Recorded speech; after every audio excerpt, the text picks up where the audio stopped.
Cumprimento os irmãos com a paz do Senhor Jesus. Abra sua Bíblia, você que a trouxe, no livro histórico de 2 Reis, capítulo de número 2, o verso de número 19. A minha gratidão a Deus nesta noite, pelo privilégio de mais uma vez poder estar na sua presença. Louvo a Deus pela vida do nosso pastor Rildo Moraes, a todo o corpo ministerial que compõe esta amada igreja. Louvo ao Senhor por tudo quanto Ele tem feito e realizado sobre a nossa história. A palavra de Deus está escrito assim: e os homens da cidade disseram a Eliseu: suplico-te, e eis que a situação desta cidade é agradável, como vê o meu senhor, mas as águas é imprestável e o solo é estéril. E ele diz: traze-me um prato novo e põe nele sal. E assim lhe trouxeram.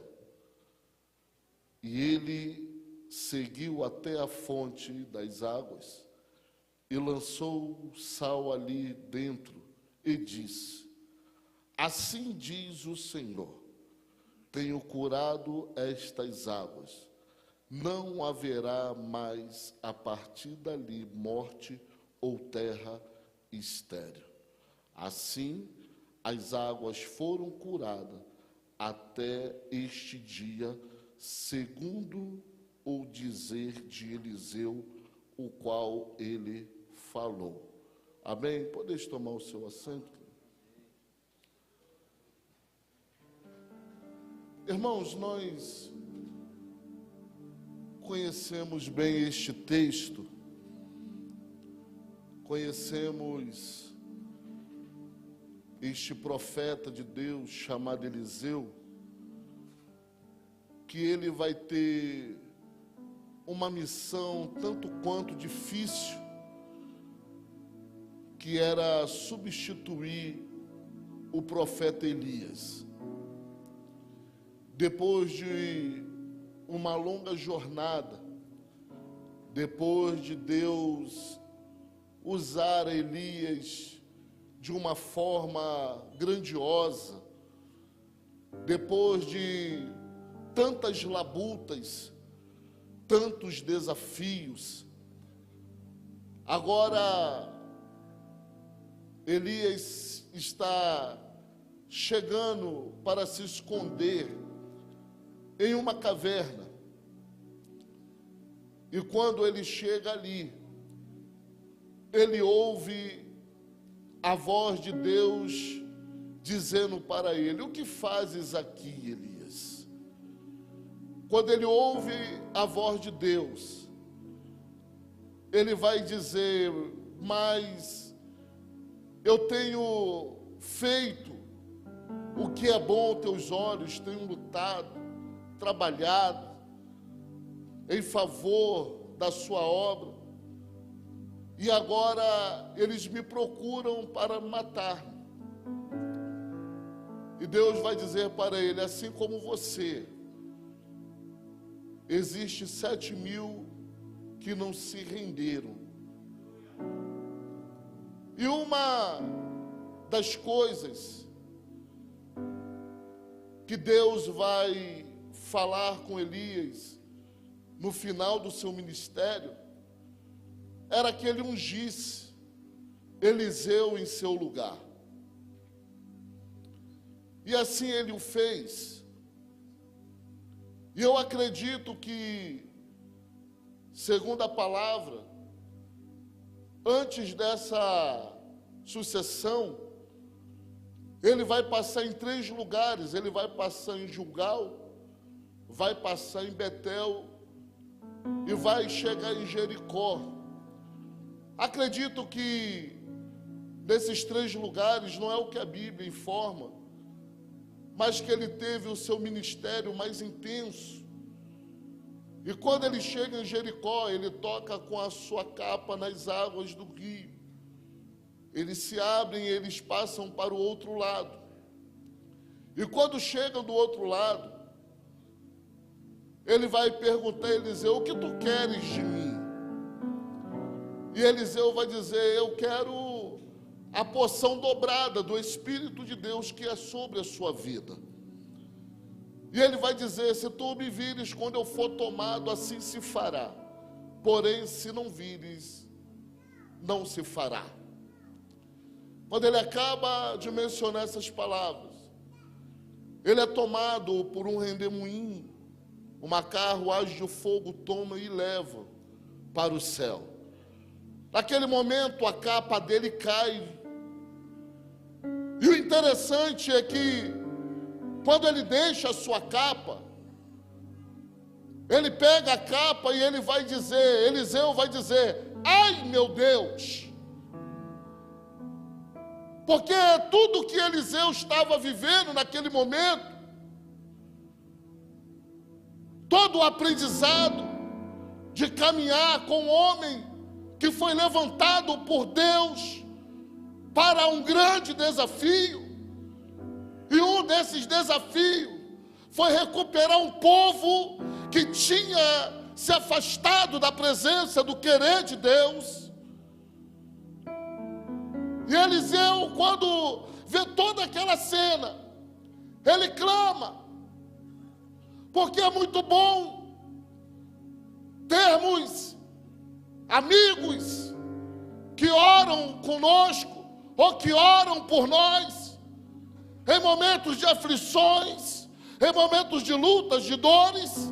É muito bom saber que nós temos alguém que vai nos ajudar em oração. Até porque a palavra de Deus nos afirma que a oração de um justo, ela pode muito em seus efeitos. Efeito para curar, efeito para libertar, efeito para salvar, efeito para transformar, efeito para abrir portas que estão fechadas.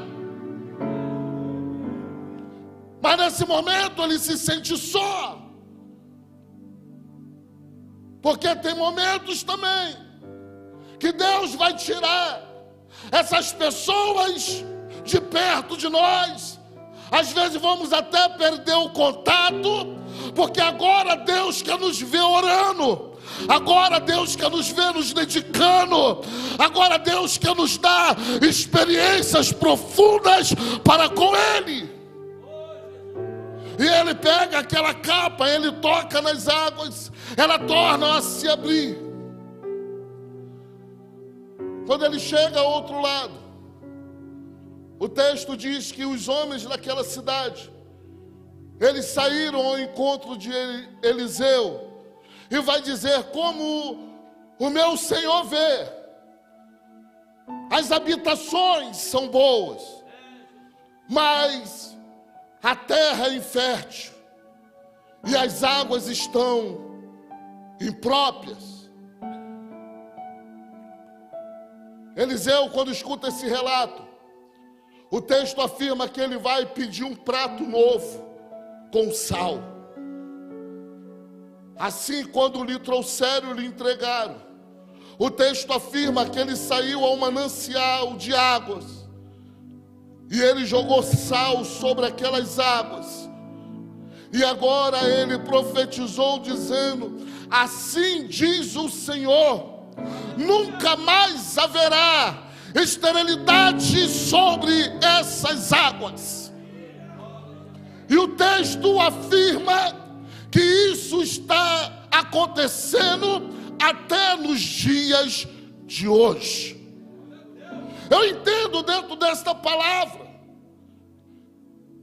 e por alguns breves minutos eu quero aplicar essa palavra no seu coração, porque olhando para este texto, eu entendo que Deus, Ele pode mudar qualquer situação. Não existem impossibilidades para para o nosso Deus. Não existe problemas que Ele não pode trazer a solução. Ele ainda é o mesmo, Ele não mudou. É o Deus que curava no passado, é o Deus que cura no presente, é o Deus que vai continuar curando no futuro. Ele é o Senhor que te sara, Ele é o Senhor que liberta, Ele é o Senhor que contraria as pesquisas dos cientistas. Ele ainda confunde a medicina, porque Ele pode mudar qualquer tipo de situação. As situações mais difíceis, as situações mais impossíveis para nós, ela é possível para Deus. Quando nós olhamos a expressão de uma viúva no livro de 2 Reis, o capítulo de número 4, ela vai até o profeta e vai dizer: como o Senhor sabe, o meu marido, teu servo, ele temia ao Senhor, e agora os credores vêm para tomar os meus filhos e levarem para servir no palácio. Eliseu vai dizer: mas o que hei eu de fazer? Eu acredito que ele é até pego desprevenido, mas não estava despreparado.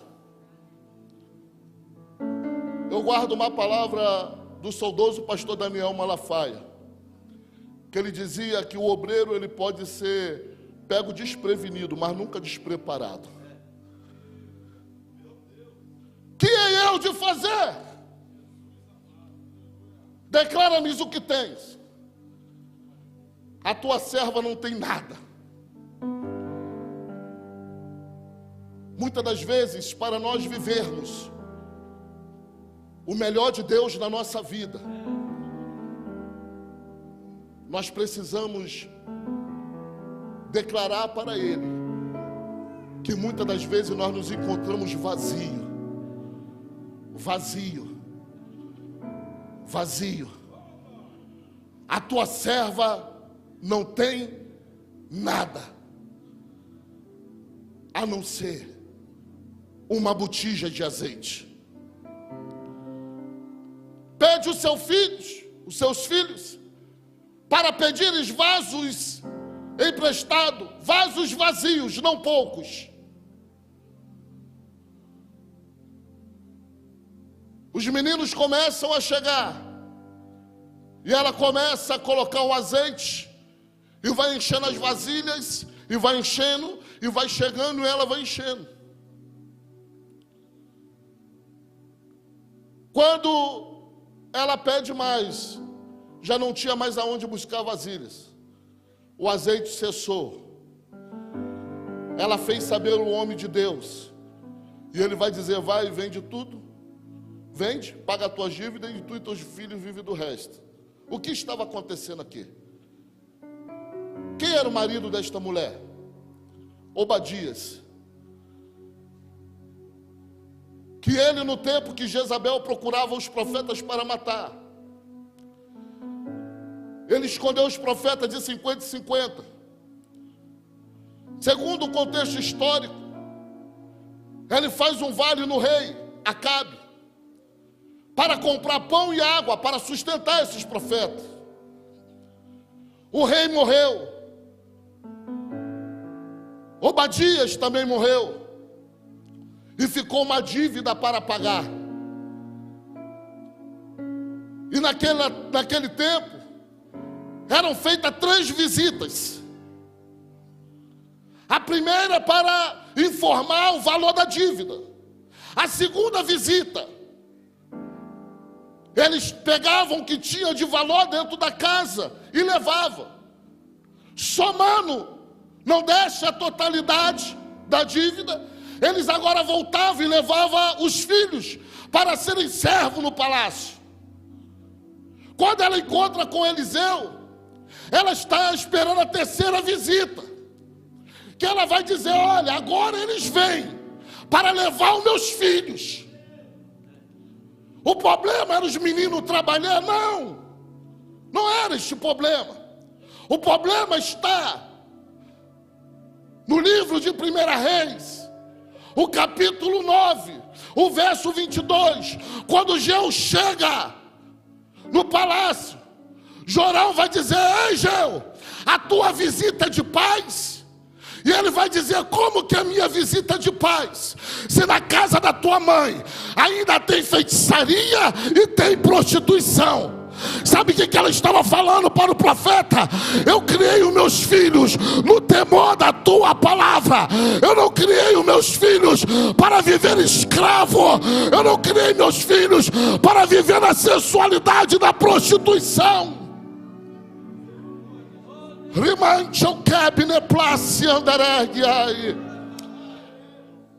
Segundo este relato, que a sua serva não tem nada, quando ele libera uma palavra, o Deus de Abraão, de Isaac e Jacó, ele manda abrir os céus, o céu cósmico, o céu atmosférico, o céu dos céus, para dar vitória àquela mulher.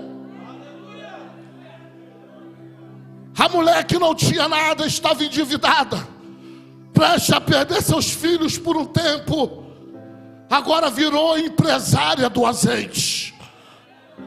Deus muda qualquer situação, por mais difícil que seja. O nosso Deus ainda, Ele muda em circunstância. Eu não sei como você chegou aqui nesta noite, mas Deus faz e realiza.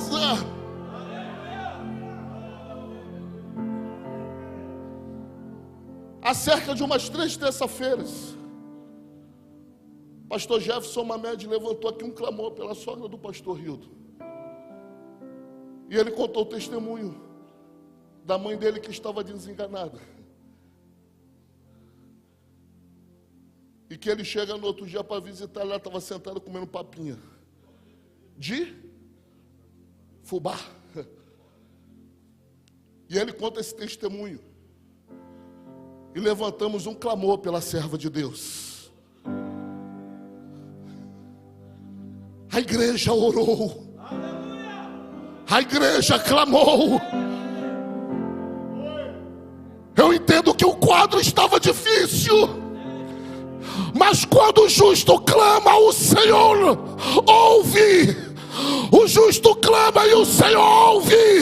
O justo clama e o Senhor ouve, e os livra de todos os males.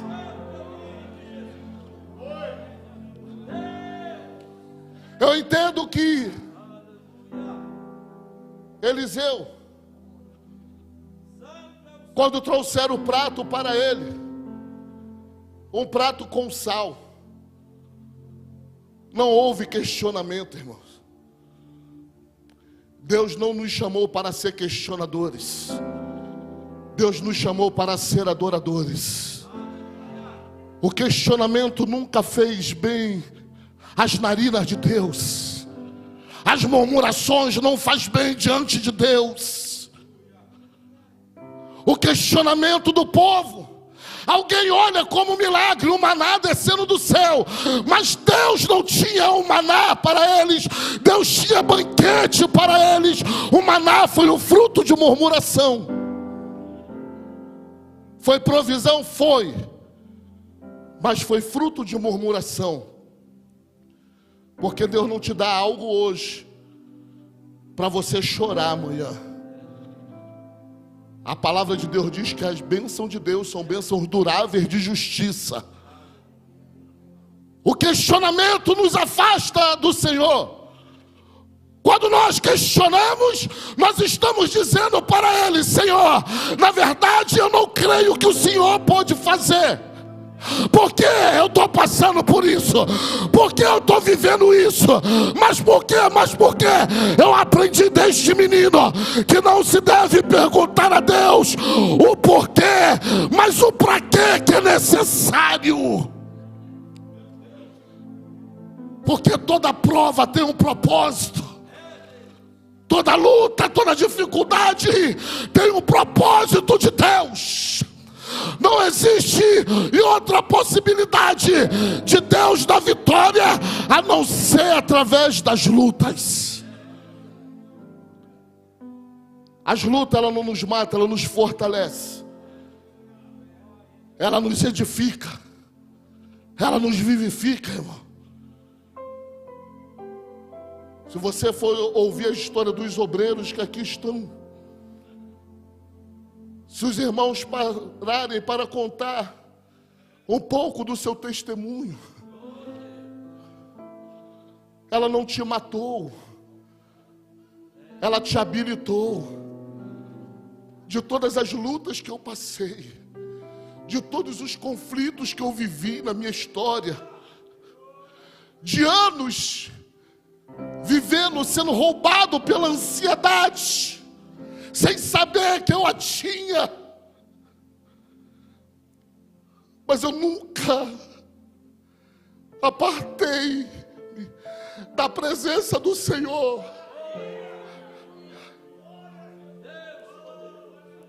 Uma certa feita, eu estava no Rio de Janeiro, estava ainda no mundo do futebol, e passando uma crise financeira muito grande, muito grande, muito grande. De um chão rachar, de comer um pão com manteiga, tomar um golinho de café e não saber o que eu ia dar para minha família na hora do almoço. E eu entrei em contato com um empresário que eu tinha trabalhado com ele. E ele falou: Rubens, pode vir. Eu tenho 3 propostas aqui para você. E a terceira da Espanha. O coração se alegrou. Marquei a data da viagem. Chego no aeroporto em Lisboa.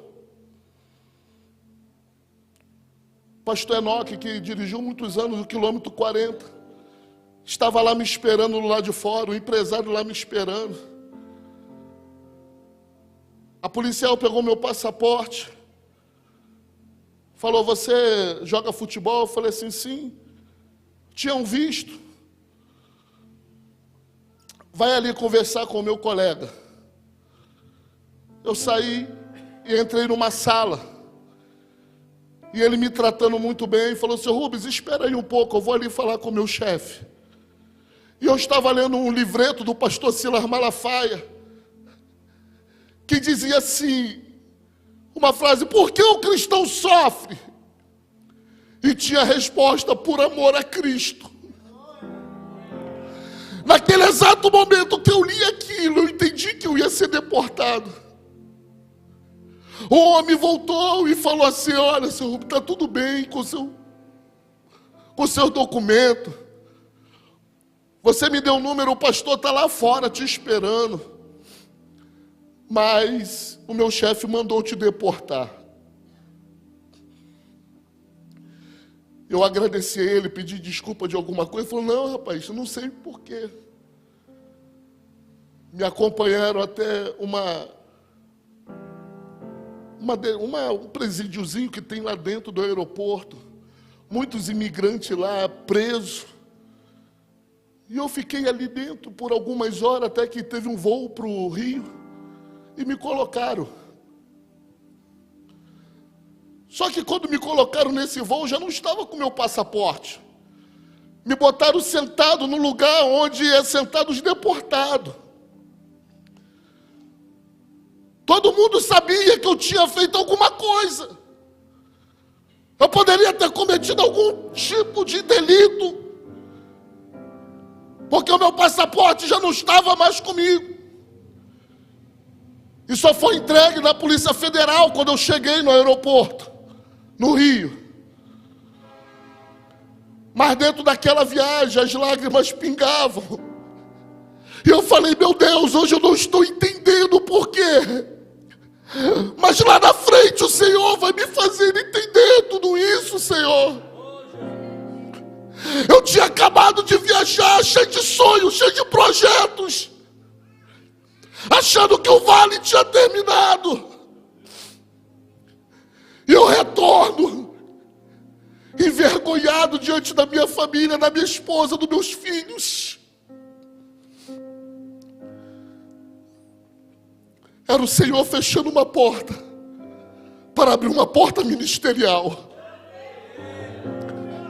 De repente você não está entendendo porque essa porta se fechou. Era o teu sonho, mas não era o sonho de Deus. Era o teu projeto, mas não era o projeto de Deus. E o que eu preciso fazer, irmão Rubens? Faça de tudo, ore, chore, mas não questione o agir de Deus. Ele joga o sal sobre as águas. E ele vai dizer, assim diz o Senhor. E o Senhor te deu autoridade para você profetizar sobre a tua causa nesta noite. Eu sinto o céu ser aberto nesta noite. Os céus estão abertos nesta noite, pode acreditar. Eu sinto de Deus de te falar isso hoje, os céus estão abertos. Fale com Ele. Profetiza sobre a tua causa. Profetiza sobre as tuas dificuldades, sobre a tua dor. É noite para você profetizar. O Senhor, Ele te ouve. Isaías vai dizer, eis que o ouvido de Deus não está agravado para que possa ouvir. Ele te ouve. Você tem autoridade para profetizar. Profetiza, profetiza, profetiza sobre as causas difíceis e impossíveis da sua vida. Profetiza, profetiza. Profetiza, obreiro, sobre aquela congregação, que Deus vai prosperar, vai crescer, vai desenvolver. Deus vos levantou com uma voz profética.